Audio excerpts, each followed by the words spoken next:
In NASCAR's 76 years of racing, many racing families have popped up, some spanning generations. The racing gene passed down from father to son, and then eventually to their kids. One of the best examples of this is the Petty family, a racing family that has been racing in NASCAR since the very beginning. It all started with Lee Petty, who competed in the first ever NASCAR race at the Charlotte dirt track. He borrowed a Buick from his neighbor at the time, ensuring him that the prize money would pay out the damages. He then proceeded to roll the car over. Not really a good start.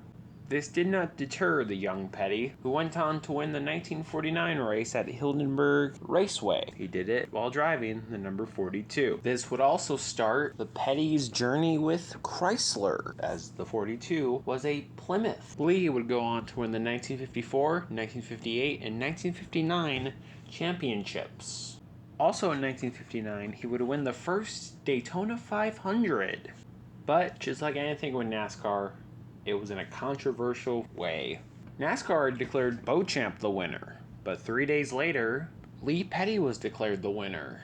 2 years later at Daytona, Lee and Beauchamp would meet again, except not in the way they had hoped.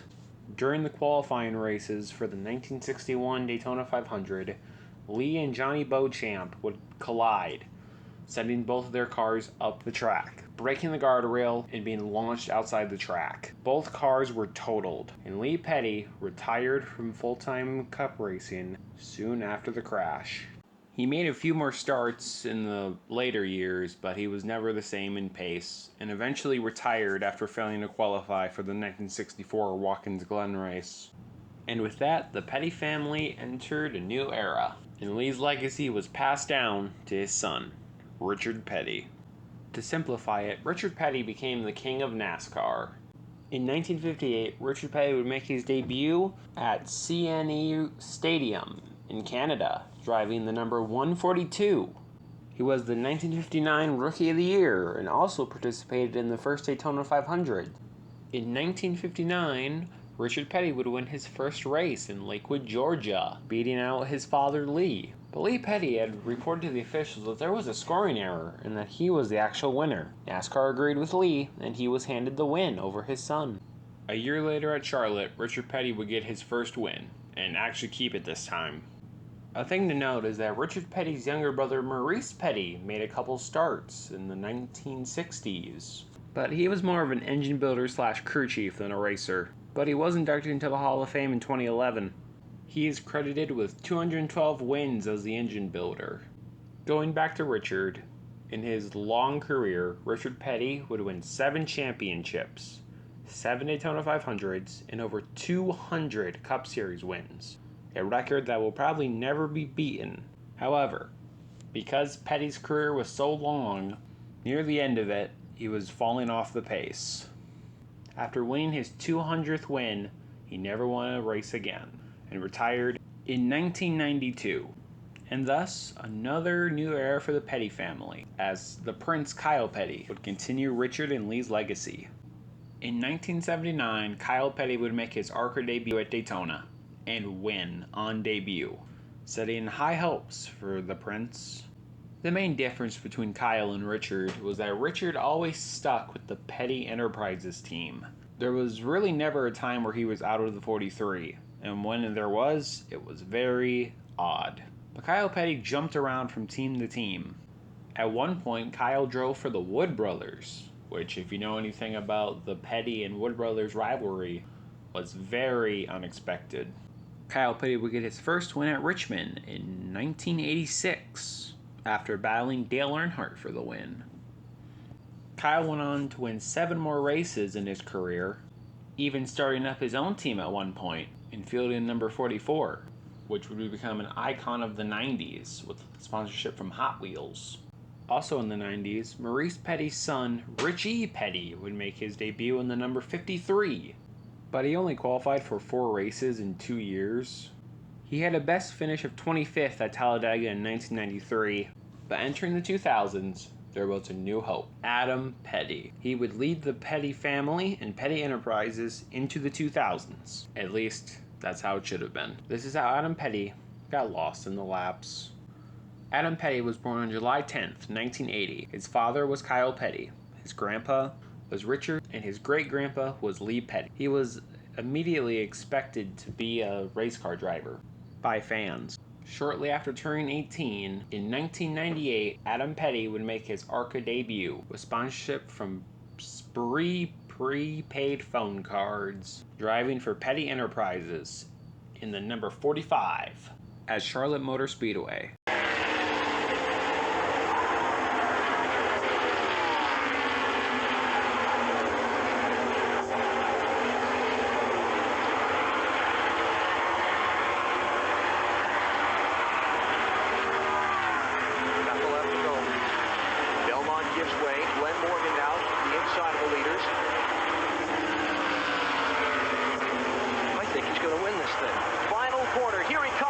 With a last turn charge up to the outside. Final turn to the stripe.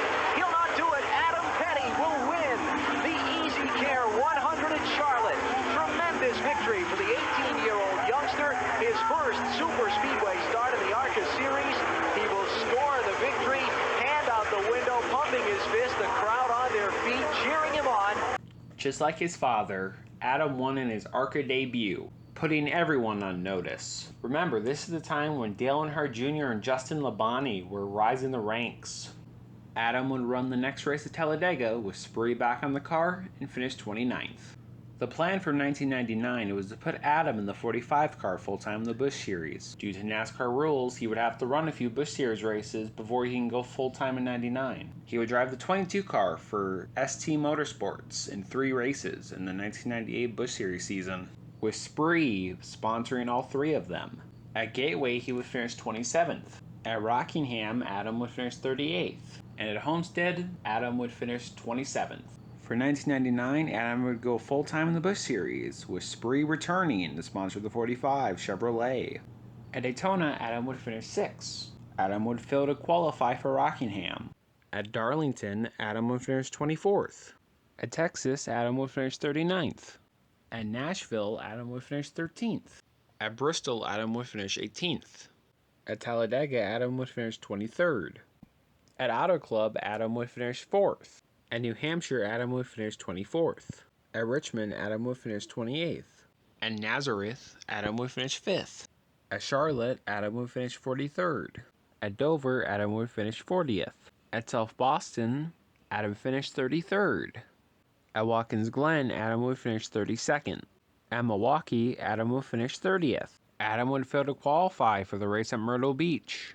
At Martinsville, Adam would finish 29th. Adam would make his Truck Series debut at Richmond for Petty Enterprises, driving the number 34, with sponsorship from Sprint and Dodge. Adam would finish 10th. At Gateway, Adam would finish 34th. At IRP, Adam ran a special paint scheme to commemorate 30 years of Petty Enterprises, running a special Petty Blue scheme. He would end up finishing 27th. Adam would also run another truck race at Texas and finish 16th. At Michigan, Adam would finish 35th. At Bristol, Adam would finish 22nd. At Darlington, Adam would finish 15th. At Richmond, Adam would finish 40th. At Dover, Adam would finish 30th. Adam failed to qualify for the Charlotte race. At Rockingham, Adam would finish 30th. At Memphis, Adam would finish 5th. At Phoenix, Sprint would be on the car. Adam would finish 38th. At Homestead, Adam would finish 33rd. Adam finished 20th in points in the 1999 Busch Series season. Going into 2000, a new paint scheme would don the 45, with Sprint PCs as the primary instead of Spree. In 2000, the plan was for Adam Petty to make multiple Cup starts. He would make his debut at Texas, then go to Charlotte, Bristol, Martinsville, Homestead. Interestingly, the car pictured in the promo was his Busch Series car. The Cup car would be on a Pontiac body. Adam would be full-time in the Busch Series again in 2000. Adam would finish 37th at Daytona. At Rockingham, he would finish 27th. At Las Vegas, he would finish 17th. At Atlanta, he finished 25th. Adam would finish 16th at Darlington. At Bristol, Adam would finish 40th. On April 2nd, Adam qualified for his Cup Series debut at Texas, qualifying 33rd. He ran mid-pack all day until the engine exploded. He ended up finishing 40th. In the Busch Series race at Texas, he finished 39th.